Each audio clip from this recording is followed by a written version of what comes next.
Welcome to the Drawing Board. I'm your host and in-house artist, Erin Leffler. If you're not familiar with the Drawing Board, here's a quick recap of what happens on the show. Every episode of the Drawing Board, I invite a guest from the comics and entertainment industry. We learn a little bit more about what they do. And while we learn about what they do, I'm also drawing them. Pretty fun, right? Well, I'm excited to introduce y'all to my guest this week because you may be familiar with some of the stuff that she's done. If you're a fan of Avatar, if you're a fan of Sophia the First, which I know probably a good amount of you watching this are, you'll definitely recognize her. She's an actress, she's a comedian, and I'm gonna mess this up, but I'm gonna try it once and future queen, Darcy Rose Byrnes. I actually got it right on the first go. Right, that's awesome. That would have been absolutely horrible to mess up because we talked about this. We talked about a lot of things, though, to be fair, so you're good. We did. So for people who are not familiar with what you do, because you do several things, and I think they're pretty cool, why don't you give the kids a quick rundown about what you do? Sure. So I am primarily, or at least the longest, I've been an actor. I started acting when I was 9 months old. I was on The Young and the Restless. I was on The Young and the Restless and The Bold and Beautiful playing Abby Carlton, Desperate Housewives playing Penny Scavo, and so on and so forth. And then I do a lot of voiceover work as well. I was Princess Amber on Sophia the First, both the speaking and singing voice, Icky on Legend of Korra, Maricela Spirit Riding Free, stuff like that. I am a musical comedian as well. I play my own songs in the comedy clubs, and I play... and most recently, just for fun on the internet, I've been doing parodies to keep myself busy during quarantine. Singer-songwriter as well. Coming up soon when we're able to start filming again, big shot for Disney+. Dancer and tea enthusiast. I think we can end it there for now. Tea enthusiast. Now that is what I absolutely love. I love when somebody mentions tea on here because tea is like totally underrated. Absolutely. 100% agree. Now, I have to ask, how long have you been doing this? Because you mentioned you've been doing this since you were 9 months, so it seems like quite a while. It's been a while, yeah. I started acting, I don't know if you could say I was acting at 9 months, but I started working in the entertainment when I was 9 months old. And then Young and the Restless started when I was 5. I was on that for 5 years. And I just kind of kept working from the going joke is I was born in the trunk. I almost got my first job when I was 2 months old in utero. I was too old, didn't get it, but But the musical comedian stuff is actually fairly recent. I went to UCB, did a lot of musical improv. I was on a mess hall team for UCB, for musical improv, which is basically like a house team, a rotating house team on Sundays. And we did musical improv, made up musicals on the spot. And I had another indie improv team that I was submitting to the Burbank Comedy Festival. And I had written a song at that time that could only be performed in the comedy clubs. So I just kind of took a shot and just did it. And my first show ended up in front of all of the people in the voiceover industry that I either worked with or looked up to, which was frightening and exhilarating at the same time.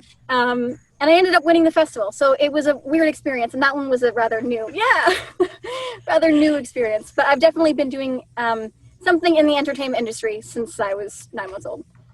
That is amazing. And like super cool too, because I haven't had that many people start out like that young. Most of the people I've had, they're like, oh yeah, I started after college. I did it for college. But like, you've been going for quite a while on this.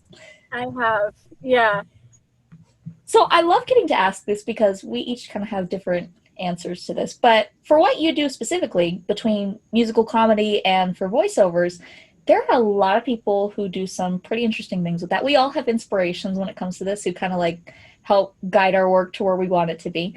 For you, were there any inspirations or teachers that you may have had that really stick out in your mind that helped you get your footing in your career? Oh, sure. Many. I think one of the interesting things about the way I trained was that for the most part, I trained on the job. So I got to work with some incredible people starting from when I was 5, Eric Braden, Eileen Davidson, and all the wonderful, Jeannie Cooper, all the wonderful people from The Young and the Restless. I kind of learned from the best on the fly. But as far as like inspiration, like people I always looked up to, it would be Mel Blanc for voiceover and Sammy Davis Jr. for everything. I got a hold of Mike for Grey Griffin at a comedy show, and I died a little bit inside because I adore her. And then I was on stage with her, and it was quite odd. Not odd for anyone else, because voiceover people are like some of the kindest people in the industry. But then you're just standing there, you're like, it's Azula. Cool. Just freaking out in your mind just a little bit. Debbie Derryberry. Oh, man. Yeah. Oh, I don't blame you, especially with Mel Blanc. Mel Blanc is like a legend. If you kiddos don't know who Mel Blanc is, please go ask your parents or go Google him, because he provided some of the most iconic voices in animation. So you'll definitely love learning about him.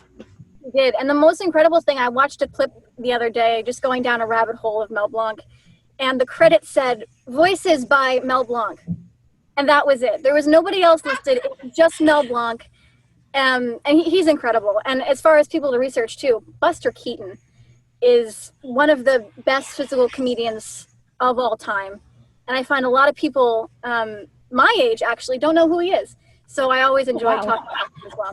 Okay, so this is a question I really love getting to talk about, because a lot of times when I do Comic-Cons, kids will say the same thing to me, and it is something I love getting to dispel, because a lot of times portrayed in media and through what we see online, they think the only way to get good at their job is by only doing their job 24/7. So this is the part where I talk with my guest about hobbies and how important they are into making us really good at our jobs. So do you have any hobbies, and do you find that they make you better at your job? Oh, 100%. Yeah. I love drinking tea. I love crocheting amigurumis, stuffed animals, which is something I would always do to keep myself entertained in between shots. One of my favorite hobbies is learning. I love reading new things, taking new information in. My particular obsession is languages. I love finding out how different languages express the same emotions that we have, or words that we don't have translations for.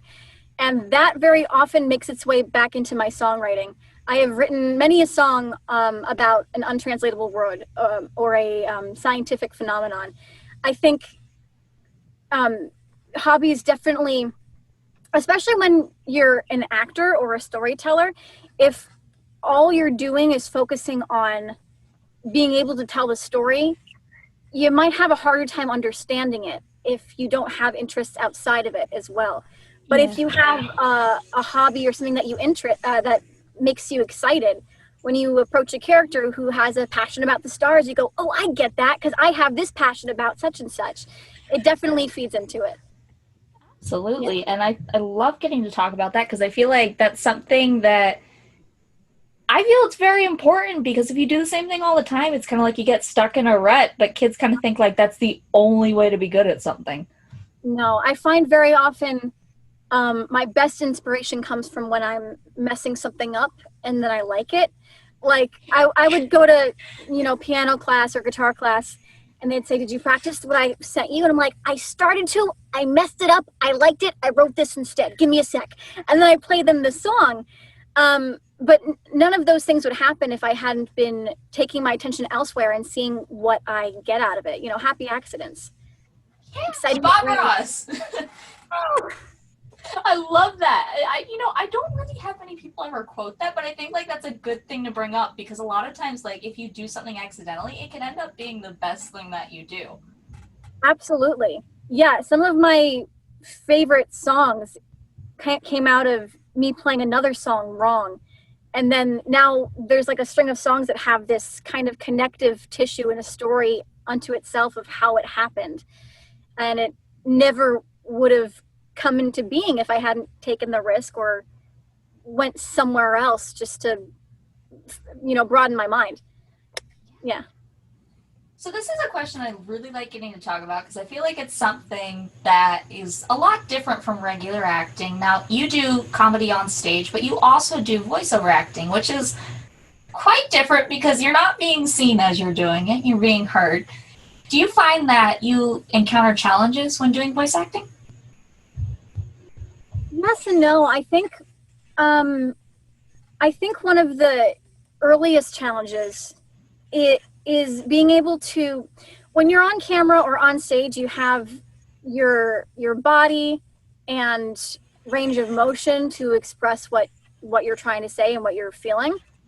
But when it's voiceover, all of those little nuances get kind of compressed into just your voice. So I think probably the earliest challenge is being able to hear exactly what you're feeling with your eyes closed and be able to imagine what that person is doing with their arms and with their face. But having said that, voiceover is also very physical.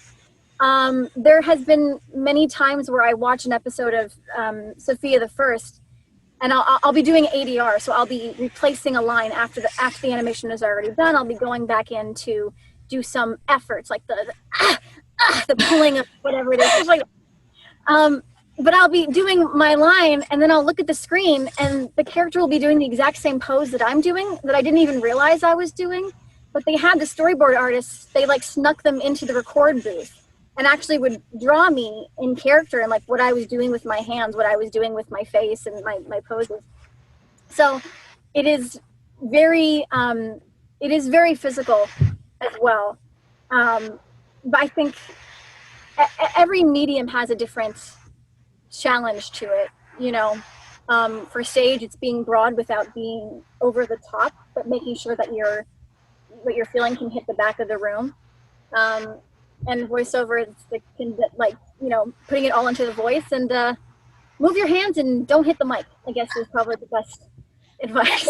That would be a big challenge, especially if you're like very gesturing when you're talking. I feel like possibility of hitting the mic would be like a big thing to conquer. It's something I'm used to at this point. I know like where I can move without getting into trouble. And then being able to talk to your co-star without actually ever looking at them. You know, it's all odd things that only come with voiceover, but seem normal after you're doing it for a while. Absolutely. Now, I want to focus a little bit on the musical comedy element because that's quite interesting. I haven't had anybody do musical comedy before, and I feel like that's a very interesting avenue because, you know, a lot of people think about, oh, comedians are just like stand-up comedians, but you can have fun theater with music. You want to tell us a little bit about musical comedy and what you do with that? Sure. I do a couple different avenues with musical comedy. For the musical improv side of it, we get a suggestion from the audience and improvise a musical on the spot. I had a cabaret show in the Fringe where I did classics and standard songs, but with a new twist, looking at it from a new perspective. But the bulk of what I do musical comedy-wise is my own writing, which is basically just me as a singer-songwriter, except instead of it being just regular songs you might hear on the radio, it's songs that you're probably only going to hear in a comedy club. It's very joke-heavy. It's basically it's just a stand-up except with music. So my jokes are in the songs, and then I do bits and shtick in between as well. But for the most part, it's sometimes it's full songs. Sometimes I call them songlets. They're like little, just a verse and a chorus, and then you're out. That's done. Yeah, just kind of funny songs. Yeah. Awesome. And I love that you can combine two different things because I think that's something people forget a lot of times is there are different avenues to add different things that we may like together. So see, kids, if you like comedy and if you like singing, you can try musical comedy and it could be really fun. Now, I love getting to talk about this too because you had mentioned before that you've been doing this since you were young and everything, and you've had some amazing mentors and teachers along the way. Did you go to school for it, and do you think that school is essential into doing voiceover acting and for musical theater? Sure. I think with all of the avenues of entertainment industry, training is essential, but how you get that training, I think, depends on the person.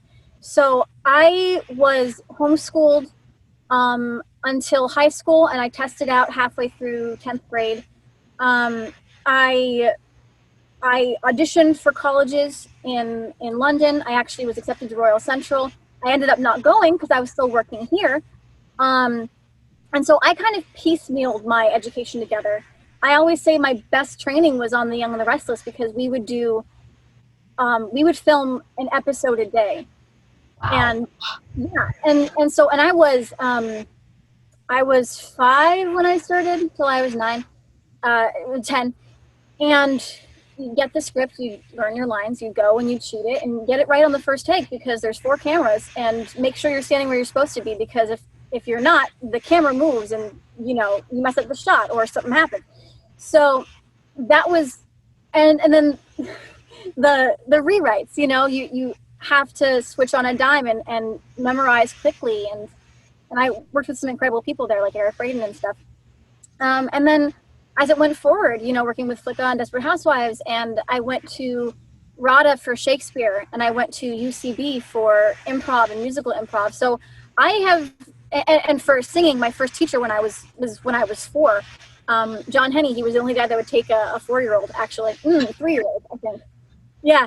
I was doing Annie, and they were afraid I was going to hurt my voice because I was singing very loudly and I didn't know what I was doing. So thank you, John Henney. And Bob Garrett and Terry Weiss for singing, and constantly dance throughout, always.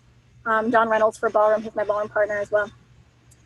So I've constantly been training my entire life, and I don't ever intend to stop. I don't think learning is something that you ever have to stop doing just because you've hit a certain age or you've done your allotted tests. I think learning is a constant journey that is really fun, and I enjoy it, and it's very, very useful. And then for voiceover as well, there's a lot of specific techniques that go into the medium of voiceover, and so training for that is really helpful as well. Debbie Derryberry. I got to record with Jess Cornell once, and I did another geek out then, 100%. Another geek out. Yeah. That is amazing. And I love the way that you put it, because that's something that I love stressing across my social media when I've done panels and everything, is that you're never done learning. I think that's a very important thing for kids to learn, especially when it comes to getting into these types of jobs, is that you're constantly going to be learning and making mistakes and trying to grow to be better. So that's a great point to bring up. 100%. Yeah, there's a misconception there that learning is something that you have to do, not something that can be enjoyable, and that you don't have to go a certain avenue just because it's the one that's most seen. You can figure out whatever works for you. The internet is an incredible tool now for learning. You got just TED Talks you can just watch for fun if that floats your boat. So yeah, learning is a lot of fun. You actually bring up something I love getting to talk about, because the internet can be a great tool when it comes to learning about our jobs and everything. Yeah. But it can also be kind of a hard place, because we deal with 2 different things in the industry and online that can be a little challenging, which is competition and rejection. Because a lot of times we're in competition for jobs, we get put in competition with others to have more likes, more followers, you name it, on social media. Do you ever find that it's good to be 100% competitive all the time, or do you find that there can be a healthy balance and you can make friends with fellow creatives? Oh, 100%. I think with anything there's a healthy balance, but I think shifting your perspective into not thinking of it as competition is probably the healthiest. For instance, especially as an actor, there kind of is no such thing as competition. Like, as long as you have learned your lines for the audition and you've done the best work that you feel you can do in that room, there is nothing that you could do differently to get yourself the part, because it's never about you. It's about what's best for the production. For instance, I was up for Les Mis for Young Cosette, and I think it was the Hollywood Bowl, or maybe it was the tour, I can't remember now.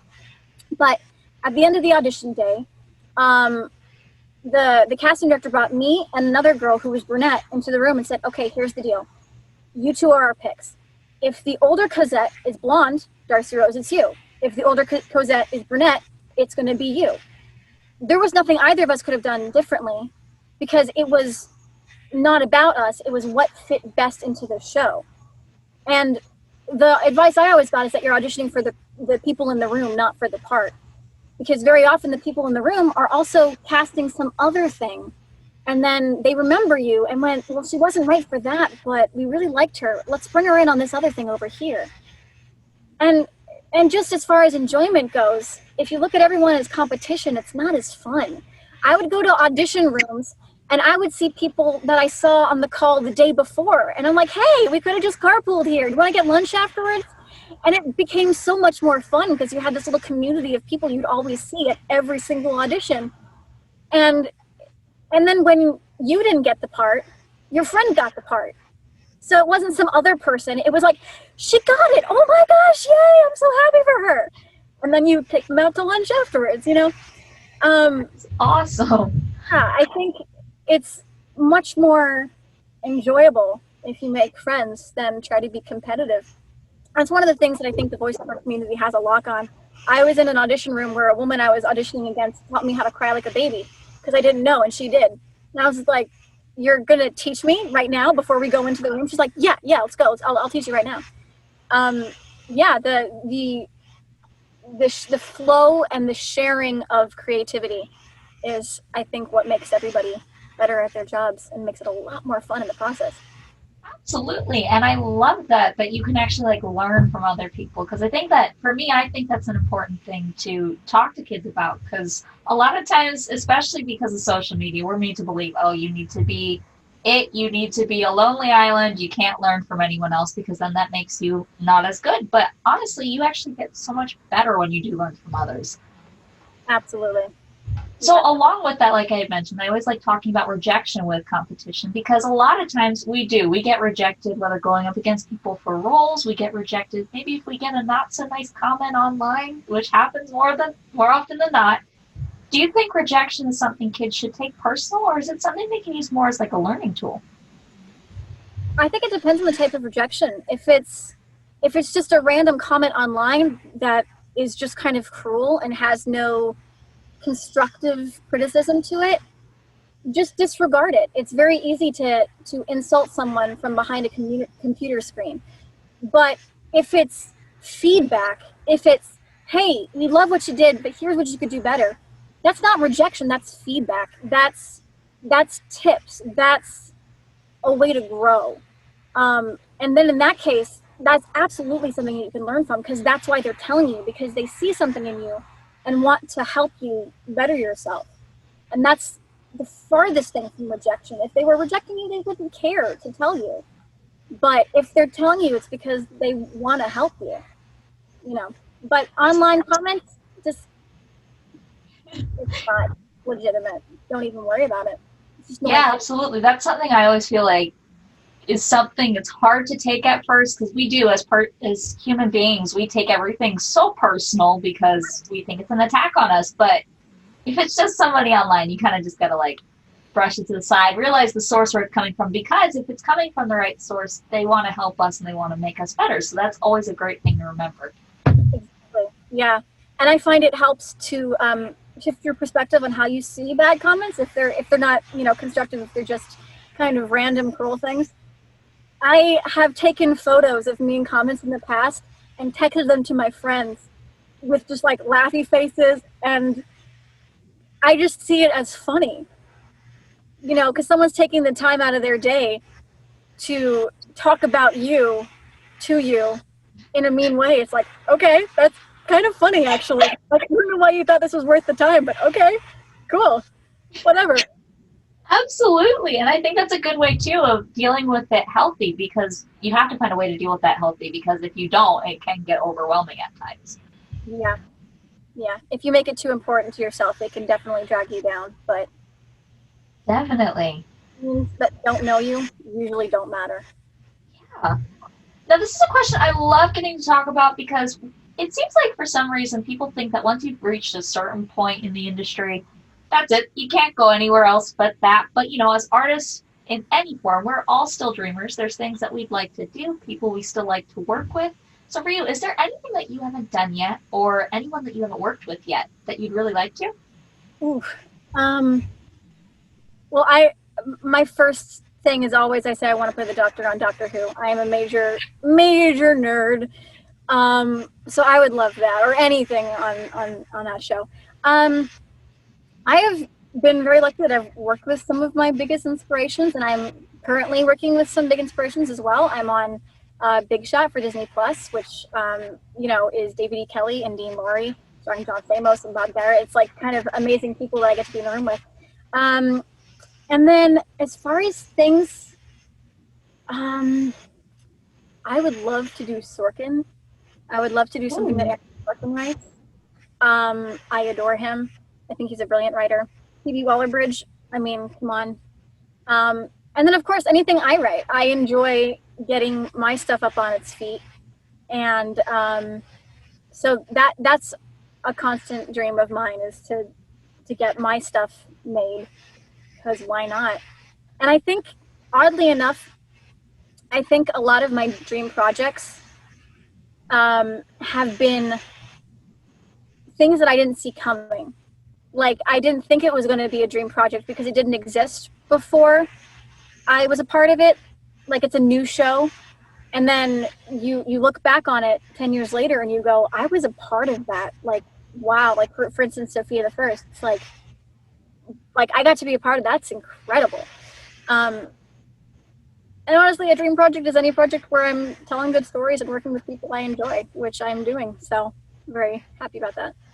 That's awesome. And I love the fact that you brought up about working on your own things, because I think that's important too, outside of doing what we do for work, is working on our own things that bring us joy and excitement. Because if you work on stuff for other people all the time, it isn't always as fun as when you get to do stuff for yourself.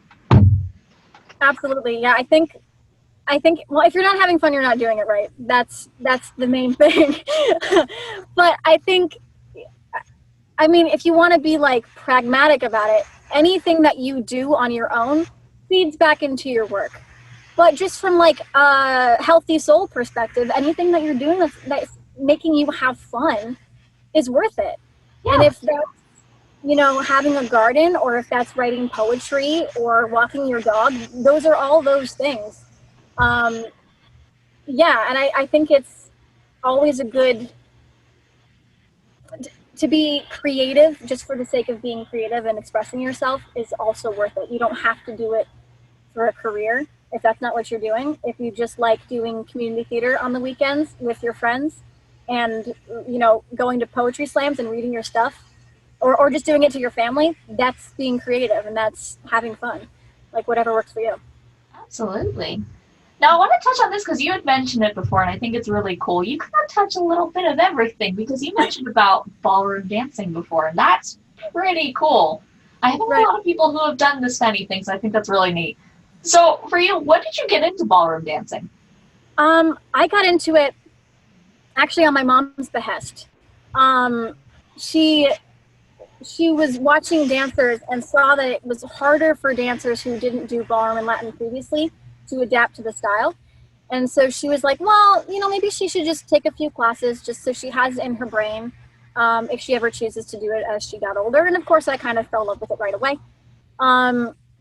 I do ballroom and Latin and swing styles. I do all sorts of dancing, but as far as the partner stuff, ballroom, Latin, swing styles like blues and shag dance. And so one of the things I like about it is I like the improv of it. Most of the styles there are set forms and patterns, and once you know those things, it all comes through like the connection between the two dancers, and you can kind of just start dancing with a person you've never met before. And I would go to social dances, and someone would come up to you, or I would go up to someone and be like, hey, you want to dance? I'd be like, great, let's dance. And then after the song ends, you go, hi, I'm Darcy Rose, by the way. Hi, nice to meet you. So you get this instant connection with someone that you've never met before, because you both know how to lead and follow. You know how to do this style. And apparently for me, it was very helpful, according to my father, because I let someone lead me was a thing that he was shocked about, which didn't occur to me until later. But I think it probably helped me, because I started when I was 11-ish, and I did my first competition probably 2018, I think. I did 15 first places. Thank you, John Reynolds. Wow. Yeah, that's his training right there. And I think it probably taught me to go with the flow a little bit more, because for the most part, I would follow and he would lead. And I would just kind of have to go where he tells me. But then you get styles like blues, where it's very collaborative, and you can have something they call a pushy follow, where you're both instigating moves and instigating musical ideas, and you're just listening to the music and moving in a way that makes you happy. And then I got to dance to one of my songs that I wrote for Sophia the First in Vegas at a competition. So, you know, all just fun and all over the place. That's me.